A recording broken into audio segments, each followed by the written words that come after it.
እምበለደዌ ወይማም እምበለጻማ ወድካም ያብጻን ያብጻይኩሙ አመከመውም እግዚአብሔር በሰላም ኢቤፊ ልኩብሰቹኬ ቤሉፊ ደቡኬቲን ከን ወቀብሲስ አያን ኢፈፈኖ ኬቲን ነጋን ወቀብሲሱ ዋቀዮን ከንጃለተን ዋቀዮ እስኒን ከንጃለቱ ሁንዱምት ኬሰን akkam jirtu akkam yoo nageessanii akkamiin turtanii guyyaa har'aan kan nu ga'e waaqni keenya galanni ulfinni teessoo isaa aariyaam irratti saafaa ta'u guyyaa har'aa kan ammoo waqtii torbee dhukkubbii kadhannaawwan kadhatamanii fi kadhannaawwan hin kadhatamne akkasumas wantoota dhorkamanii isa jedhu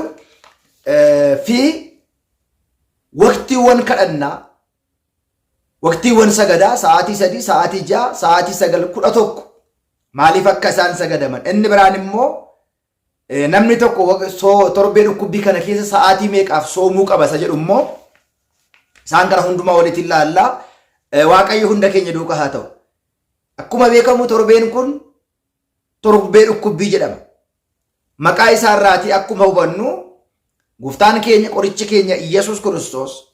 waa'ee keenyaaf jedhee dheebochuusaa beela'uusaa reebamuusaa fannifamuusaa du'uu isaa hadhaawaa dhuguu isaa gindillaa baachuu isaa garafamuusaa kabalamuusaa darbamuu isaa dhiphina inni fannoo irratti arge walii galasaa yaadachuudhaan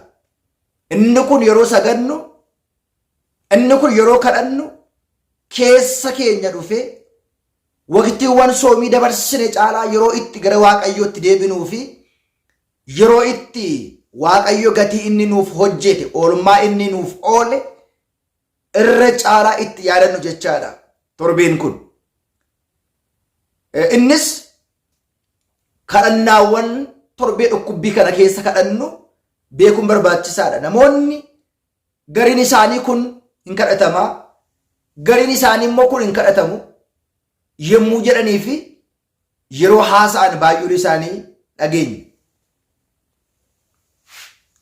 mormii kana hambisuudhaaf yaada namoonni kaasan kana hambisuudhaaf barnoota barachuu qabnu kana barannee yoo itti deemne nuufis hubannoo barumsa guddaa ta'a jechaadha kanaaf mee inni jalqaba kadhannaawwan torbee dhukkubbii kana keessa kadhataman maal fayyisa jedhu waliitiin ilaaluun barbaachisaadha inni jalqabaa galanni maaramii galata maaramii hin dubbisna yookiin immoo hin kadhanna jechaadha galata maaramii kan guyyaa sanaa kan yeroo hundumaa fi kan guyyaa sanaa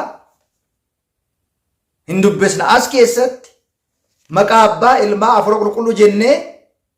ammaatabuun hin jiru jecha maqaa abbaa ilmaa jennee akkatti ammaataban imbaladawee waymaam dhibee fi dhukkubsachuu kee dheebuu fi dadhabbii keetiin kan nu qaqqabsiiste ayyaana ifa du'aa ka'uu keetiin immoo nagaan nu qaqqabsiisi jenneetu kadhanna jecha kanaan booda yaa abbaa keenya sabira kan jedhu maqaan mootummaan jaalala keessatti akka sana barataa ta'u suura keenya har'a ga'u nu kennu yaa keenyus kan yakka qulqullinsa galchina marran oolchi bile jenneet kadhannaa keenya kadhanna kanaaf inni jalqabaa galata maaramii kadhannaa galata maaramii ni dubbisnaa jecha inni itti aanu immoo seefa sillaasee kan jedhamu yeroo baay'ee kadhannaan kun afaan amaariffaatiin malee afaan oromiffaatiin hin jiru jecha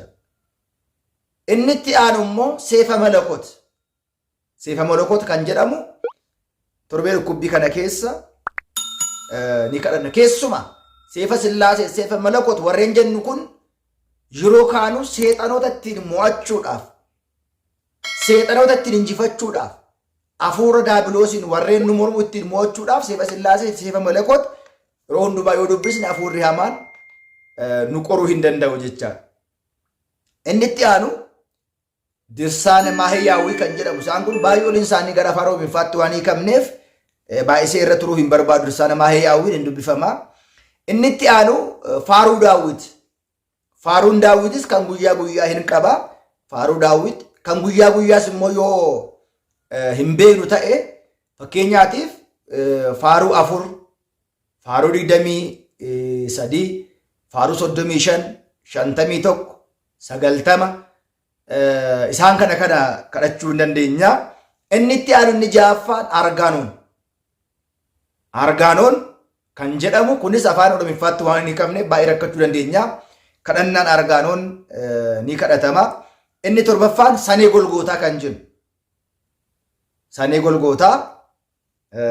ni kadhatama. Inni torbaffaan timirta hibu'aat kan jedhamu kadhannaan timirta hibu'aat jedhamu ni kadhatama. Inni itti aanu dirsaane madaani'aalem geessisaa yookiin immoo dirsaane madaani'aalemii torbee kana keessa keessuma isaan kun waa'ee fannifamuu gooftaa of keessaa kan qabanii fi waa'ee fannifamuu gooftaa of keessaa baay'inaan kan qaban ta'uu isaaniitiin kadhannoowwan kana hin kadhana jecha. Inni biraan immoo kadhannoonni hin kadhatamne keessaati maal jennee gaafa ilaallu dirsaaniiwwan garaagaraa garliiwwan garaagaraa dirsaanii garlii malkaa maaramii malkaa Iyyasuusii salaam latinsaa'ee nagaan du'aa ka'umsa keetiif nagaan du'aa ol ka'umsa keetiif ol ba'umsa keetiif salaam dargatii kee salaam latinsaa'ee kee kan jennu isaan kun tasumaa yeroo waqtii dhukkubbii gooftaa keenyaa kana hin kadhatamanii jechaadha. Haa ta'u malee kadhannoowwan kun immoo maaliif dhorkamanii yaanni jedhu gaaffiin jedhu ka'uu danda'a. Maali cubbuudhaa yoo kadhanne rakkoo maalii qabaa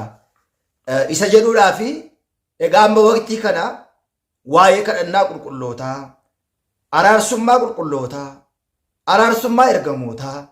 raajotaa tolootaa kan ittiin yaadannu otoo hin ta'in waa'ee fannifamuu gooftaa keenyaa nuuf jedhee du'uu gooftaa keenyaa kadhannaa keessatti sagada kana keessatti isaan kana yaadachuu fi beekuu baruun barbaachisaa ta'a jechaadha. Maaliif yeroo baay'ee mormii cimaa waan kaasuufidha. Mormii cimaa kaasa. Kun hin kadhatamaa kun hin kadhatamuu.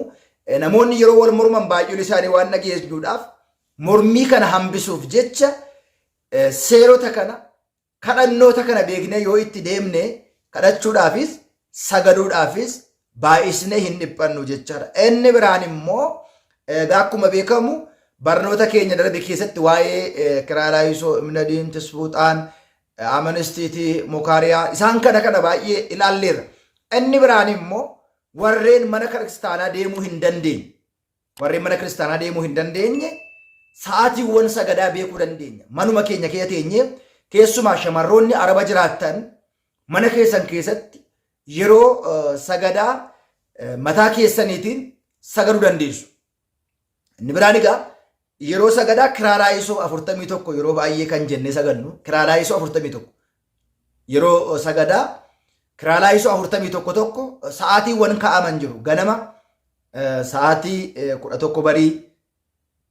gabbarii obboroo sa'a 3tti guyyaa sa'a 6tti